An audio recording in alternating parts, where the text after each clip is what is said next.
Well,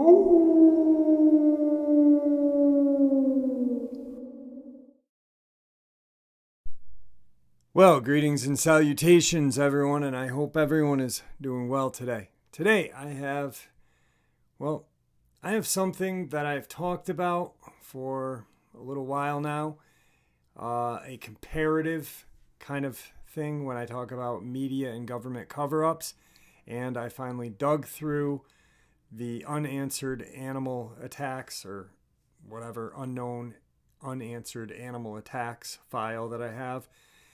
And I found it, and I want to share it with you. Before we get into it, though, a couple links. As you know, I rely on Patreon, PayPal, and my merch to help the channel to continue to grow and go.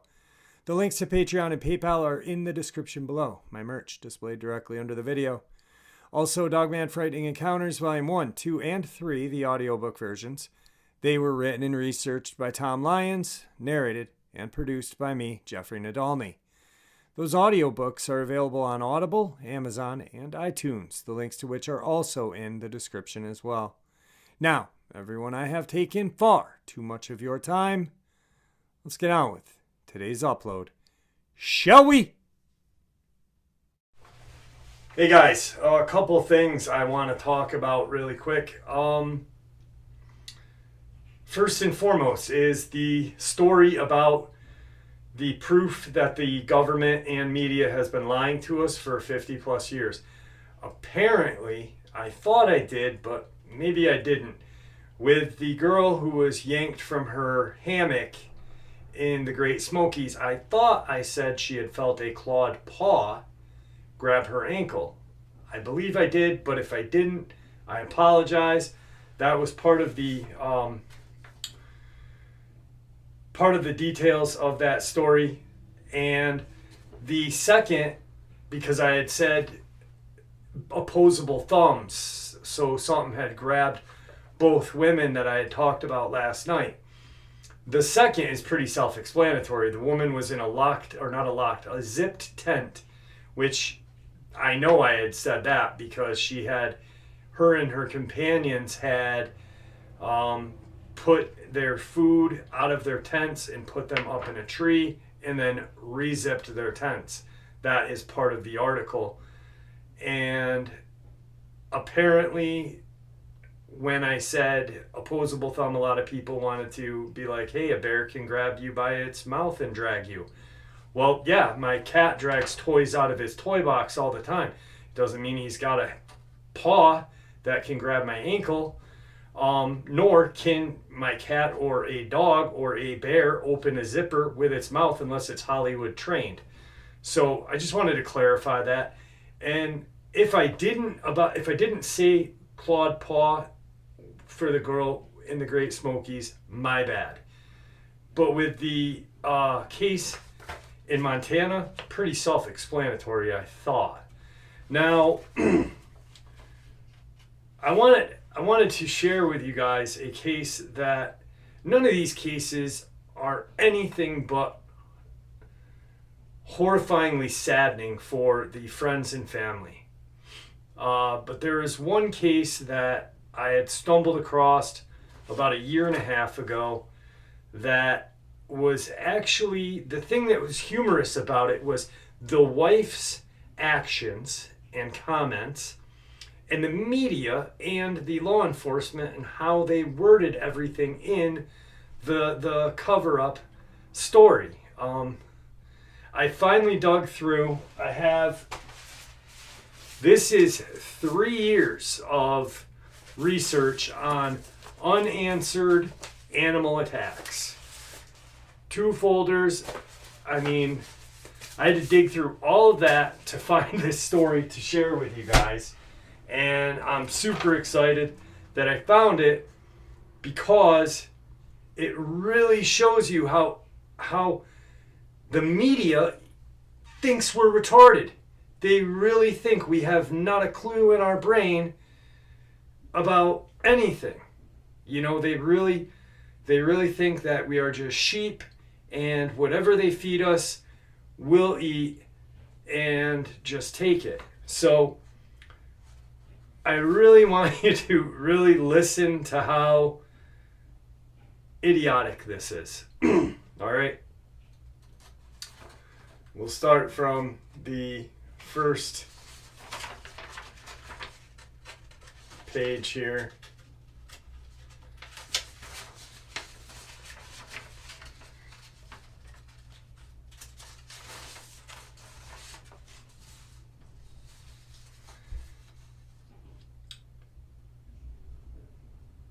University of Calgary professor has died in suspected bear attack.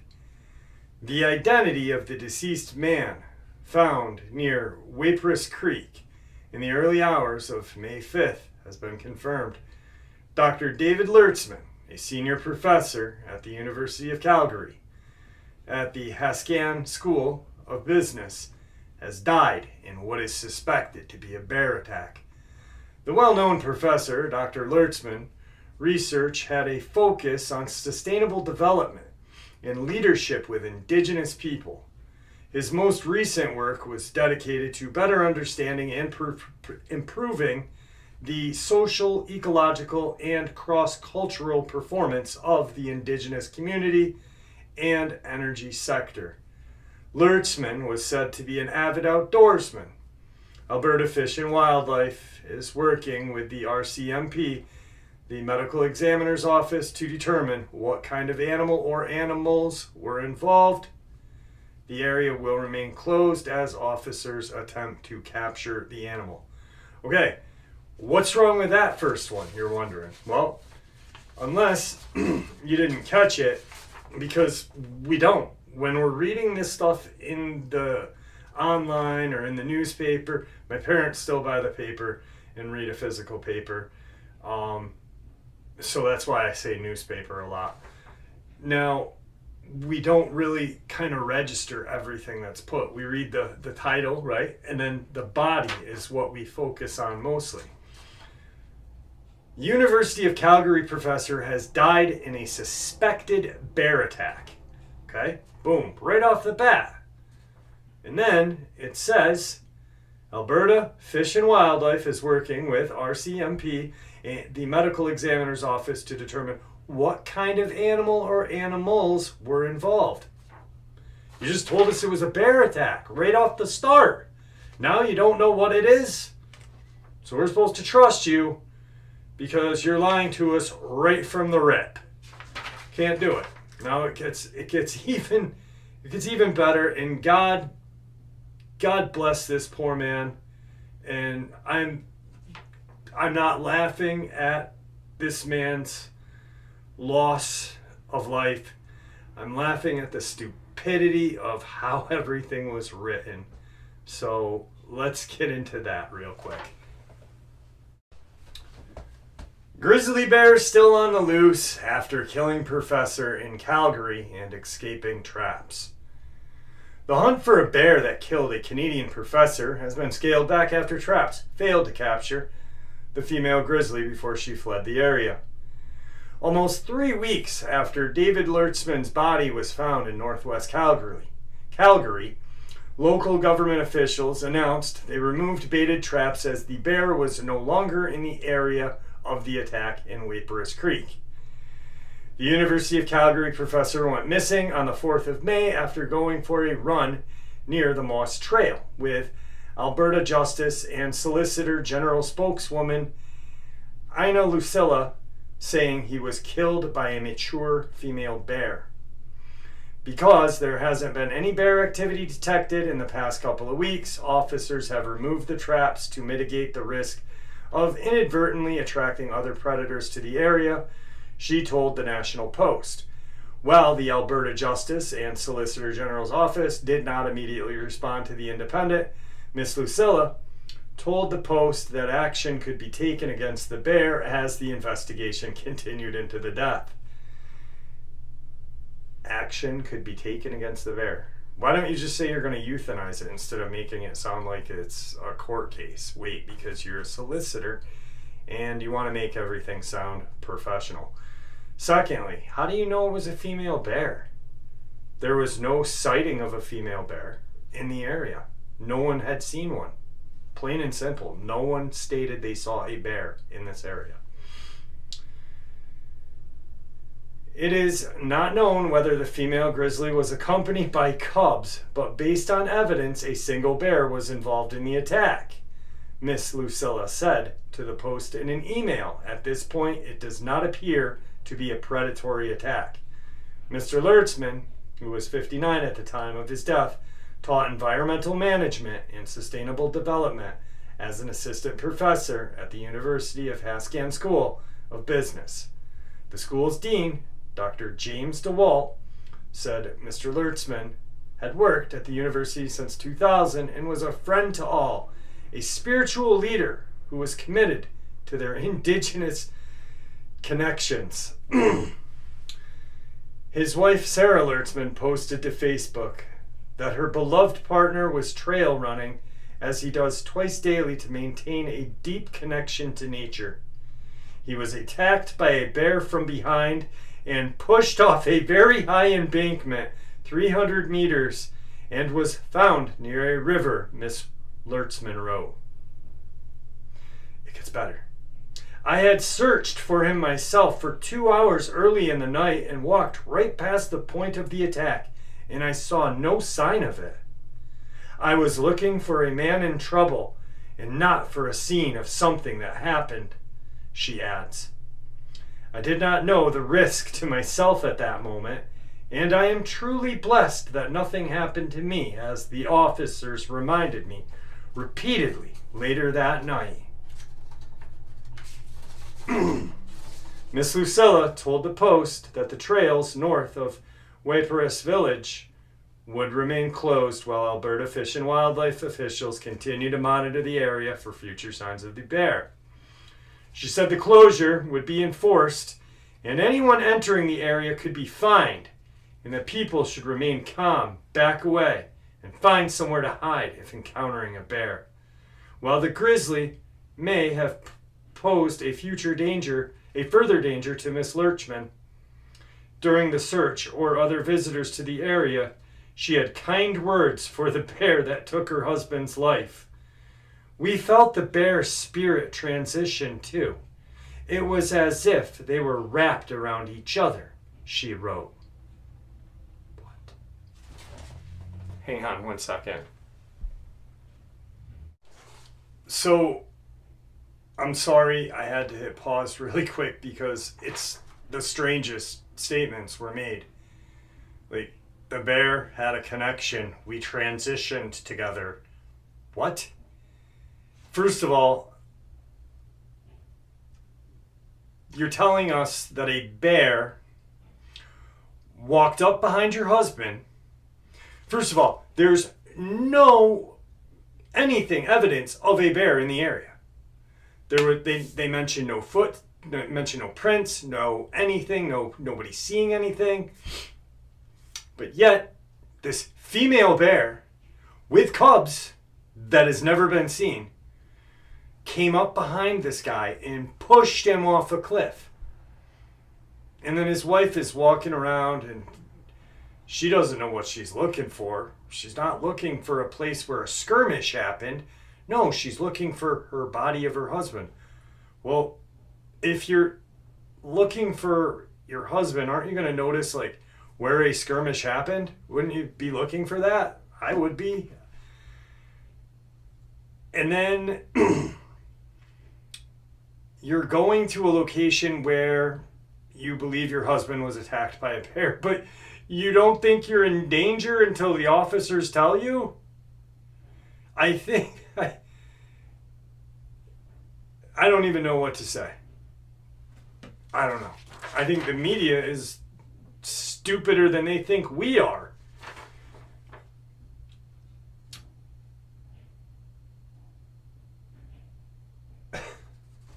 So then shortly after this one came out, and it's almost the same.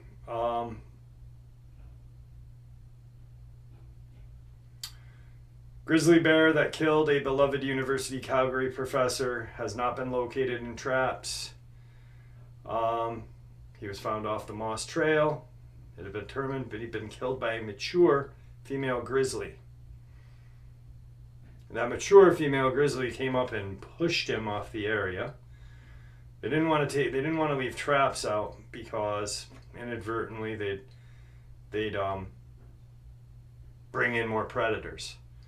So predators are apparently attracted to traps. Baited traps, I can see, but how many... Never mind. The message is what gets me the craziest, is this spiritual connection, this and that.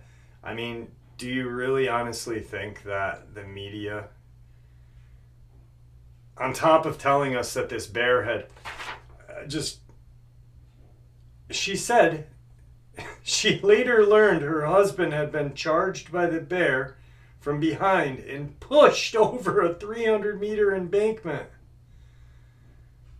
The wounds were consistent with an instantaneous death, so he suffered very little. This was important for me to know.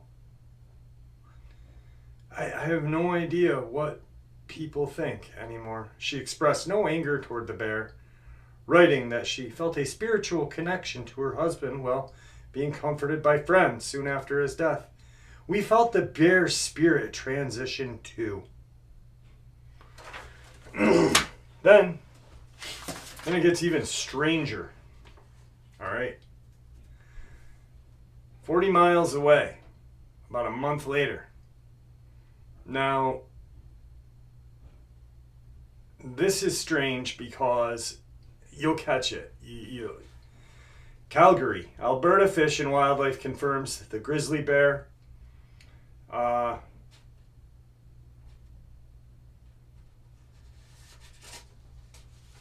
on 1 second.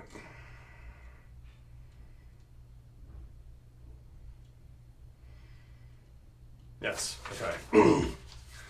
Alberta woman dies in suspected bear attack northwest of Calgary, weeks after bear killed man 40 kilometers away. Alberta Fish and Wildlife staff are investigating a woman's death northwest of Calgary as a suspected bear attack, but say it's far too early to know if it's related to the fatal attack on the man just weeks ago, 40 kilometers away. RCMP said Wednesday that they received a call at 7 p.m. Tuesday about the sudden death near Water Valley in Mountain View County, about 80 kilometers northwest of Calgary. A unit was dispatched to the area, but once officers determined it was a possible bear attack, they contacted Alberta Fish and Wildlife. RCMP confirmed 68-year-old woman had died while Fish and Wildlife said the death occurred on private land southwest of Water Valley. The individual had gone for a walk on their property and was found deceased on one of their trails, Fish and Wildlife said in a written statement to CBS News. People in Water Valley area are being warned to take precautions and to be vigilant while outdoors. Excuse me. Officers are still determining the identity of the bear, but a grizzly bear and her cub were seen in the vicinity of the incident. The sow is exhibiting extreme aggressive behavior, Fish and Wildlife said. Officers have put up traps in the area. In early May, a Calgary University professor, David Lertzman, was fatally attacked by a bear in Waiparis Village area about 40 kilometers south of Tuesday's apparent attack. Fish and Wildlife officers say they do not yet have information to indicate whether the two incidents were linked. How is a guy getting pushed off a cliff a bear attack? Is that... My thoughts is this dude saw straight up Dogman and said, holy blank, I'm jumping. Because you want to know, there's been, well, this area is Banff and, let me 1 second.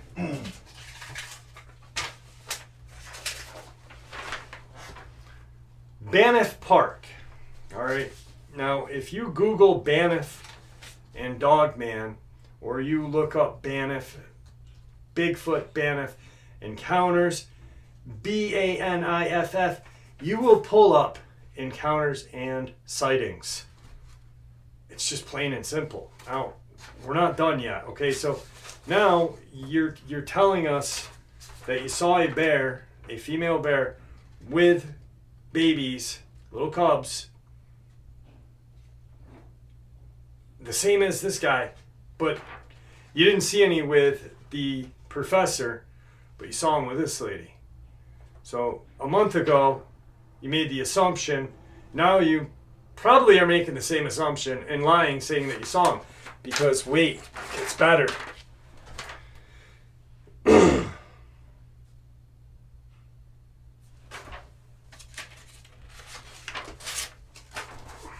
Calgary, Alberta Fish and Wildlife confirms the grizzly bear that killed a woman near Water Valley last week has been captured and euthanized. Officers captured 2 female grizzlies on Saturday near the site of a fatal May 25th attack in the community approximately 60 kilometers northeast of Calgary. One of the bears, a mature post-prime sow with extremely worn teeth, was confirmed to be the bear responsible for the woman's death on the trail on private property. This decision is never made lightly. When it's made, it's to prevent more attacks by this particular bear. Fish and Wildlife said the second bear was lactating but did not appear to be actively nursing, given her milk supply and appearance that her cubs were not with her. She was released back into the wild. The agency has removed all traps in the area. You've got 2 mature post-prime bears. One's lactating for some reason. But, hang on one second, I gotta let my kitten out. One's lactating, but no cubs. One is past its prime, worn teeth. That's the one you kill. Why? Because you knew it wasn't a bear. You knew darn well a bear didn't do this. But you needed to kill one. So don't kill the one that still could possibly be cub bearing. Kill the one that's past its prime and move forward. These are the strangest cases. This is out of last year. Some of the strangest cases that I have ever heard in my entire life. I don't understand.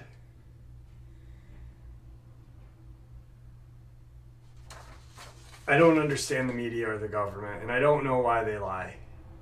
I know they lie, and you know they lie, but I don't know. It'd be easier just to tell the truth, I think. Now, this next case is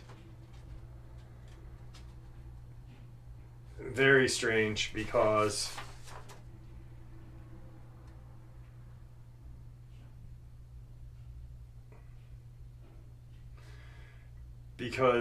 well, I don't know what to make of it, and I don't know if anyone knows what to make of it. So I'm going to share it with you, and then we can move forth. But here's something that I wanted to talk about real quick. Now, I went and I looked through all of the bear attacks that I have, and I shared with you guys yesterday the case where the father of 4 had been brutally attacked by a bear. Yet they're not looking for it. Why? Because it wasn't a predatory attack. But in any non-predatory attack, they do look for the bear. Because an accidental attack is still an attack on a human. All right? So right there, that doesn't make sense to me. That's telling me that straight across the board was a Dogman, and they know, and they don't want to waste any time, money, effort, or human lives looking for that creature. That's pretty much what it sounds like to me. I hope it sounds like that way for you guys. If it doesn't, let me know, because maybe I just read too friggin' deep into these things.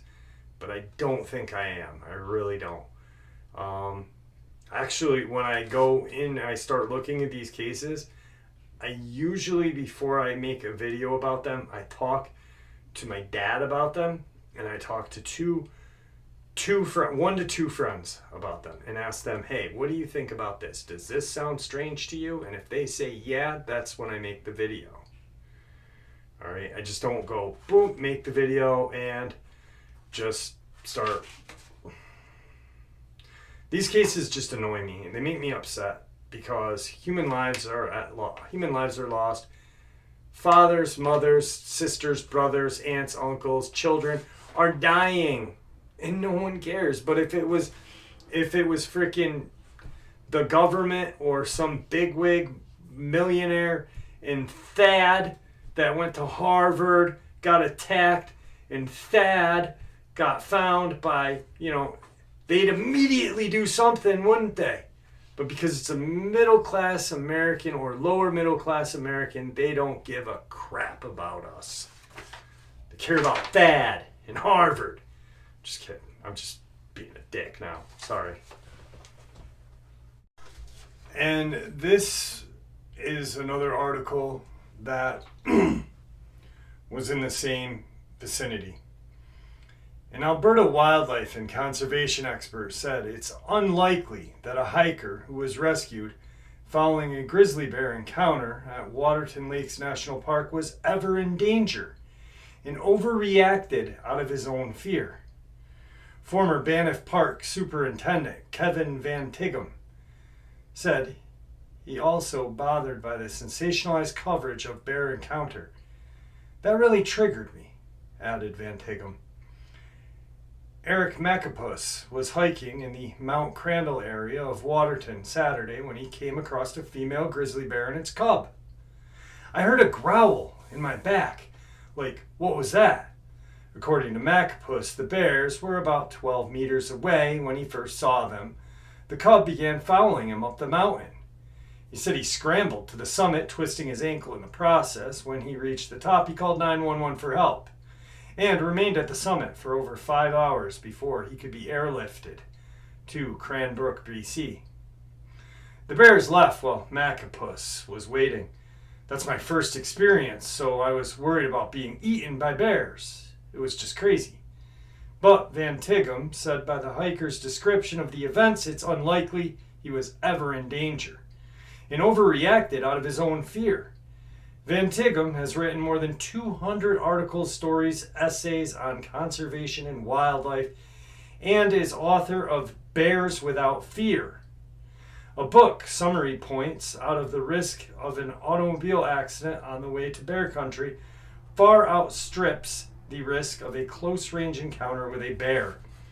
It just bothers me that people jump to conclusions that every bear encounter is dangerous.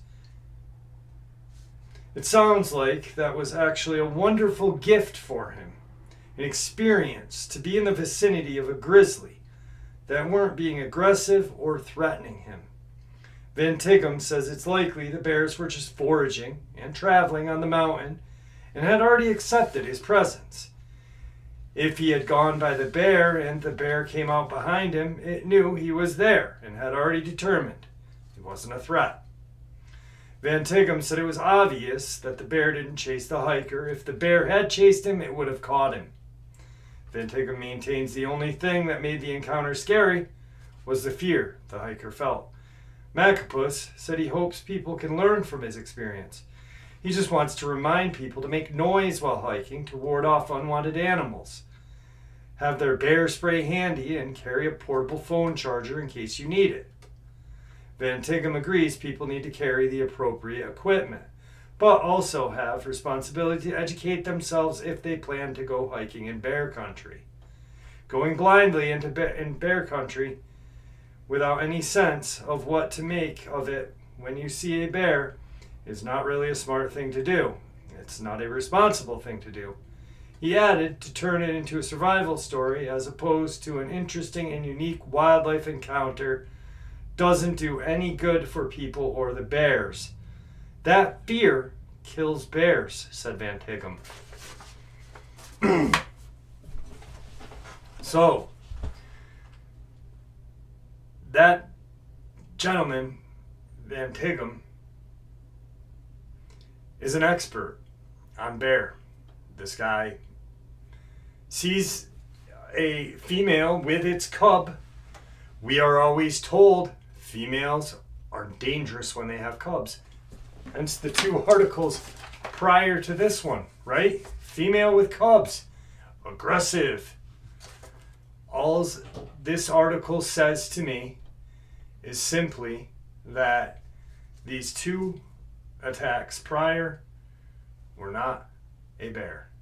Why? Well, it's obvious. First, a bear doesn't walk up behind somebody and push them off a cliff, nor does a post-prime bear with dull teeth attack someone to eat them. Makes no sense. This is pretty much this guy Van Tighem is very smart, and I'm glad I stumbled across this article a while back because, and he's the Banff Park superintendent, so he's not a joke. He's not a slouch. He's not just some suit and tie bureaucrat that had studied bears in college and had never had an encounter with one or seen one in the wild. This guy had seen them for a long time and knew the behavior. The behavior in the two cases that I just shared with you is not bear behavior. It's just not. Just like the gentleman who was found dead in Montana, and that right there, by going back and looking at those cases, those bear attacks, even if it was a non-predatory attack, because like I said yesterday, I believe 40% are cryptid related, 60 are not. But even if it's not a predatory attack, they are going to set traps up. Why? Because they don't want another accident happening. Simple as that. But yet, they lie to us just to, I don't know why they lie. Why do they lie? Life would be easier if they didn't. Move a lot slower, a lot faster paced. It'd be, not faster paced, but it'd be more smooth. At least those of us who are in the know would know that we are not crazy aluminum foiled hat wearing people, which we all know we're not. And the people that think we are, then we can look at them and say, we told you so. This is why we've warned you guys to be prepared, look around, know your surroundings, stay armed, stay intelligent. Simple as that. All right, so that's pretty much the end of today's video, or today's first half. I just really wanted to clarify yesterday's video. I probably didn't say she felt a clawed paw on her ankle. That was the statement that was made. I do believe her dad fired a shot at the creature as well. Actually, I'm probably 95% sure he did, which was not in the newspaper. I heard that from a person that works for the DNR out there, who contacted me via the channel actually a while ago when that encounter happened. But the lady in 67 in Montana, that was definitely, one was a bear, one wasn't. All right.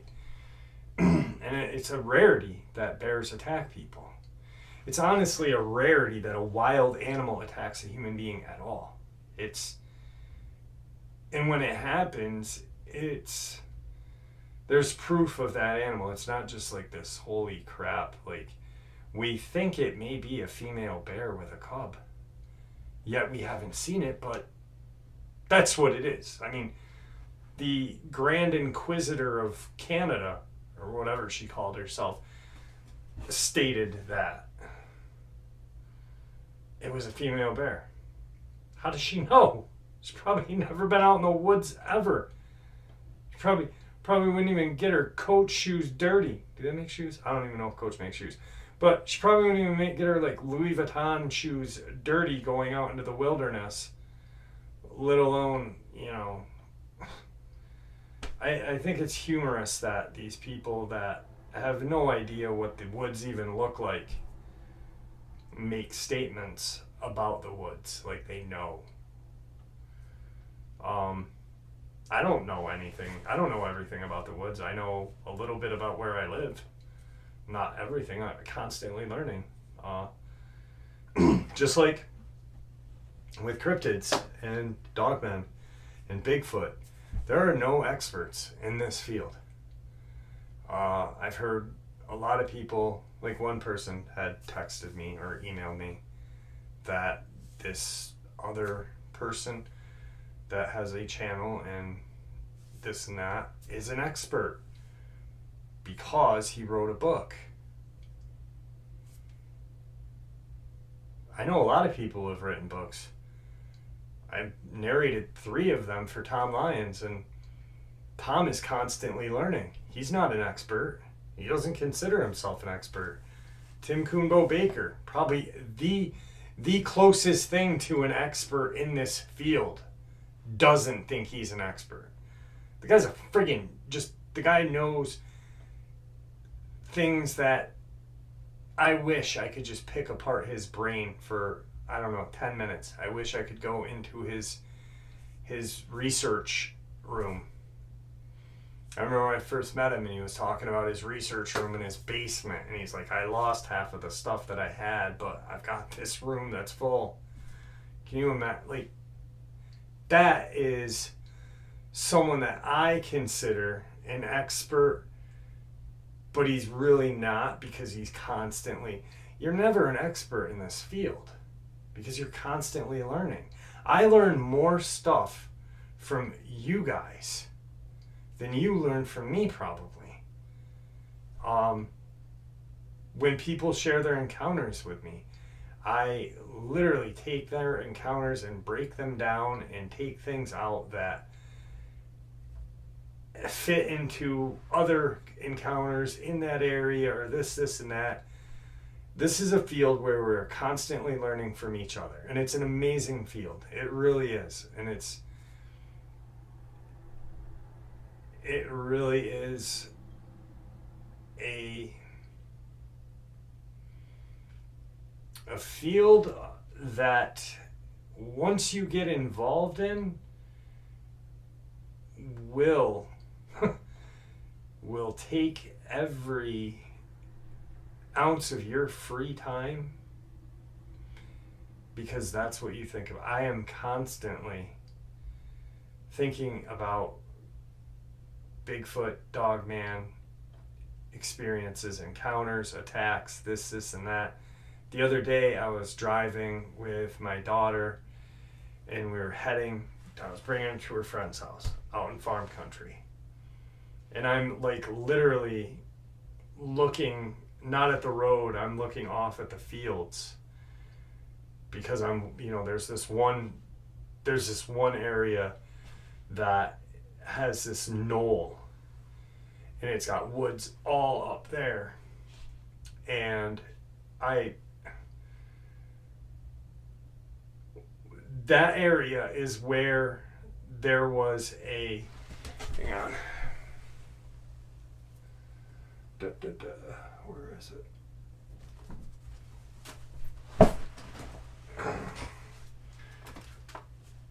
Bigfoot. Encounters in New York and New England. Documented evidence stranger than fiction. By Robert and Paul Bartholomew. These encounters were all in my area, and the encounter that I was talking about happened to former Whitehall police officer Dan Gordon. And when I drop my daughter off there that way, I'm constantly looking in that knoll where that encounter happened, because I tell you what, if I ever saw a Bigfoot in that knoll, I would probably pull my car off into the field and just start taking pictures. I'd be yelling at my daughter, take pictures, let's go, come on. Not get out of the car with my daughter, of course, but I would literally be taking as many pictures as I could. So this field is an amazing field, but it's one that will take all of your time, and I really, really, really, really appreciate everything that you guys have taught me.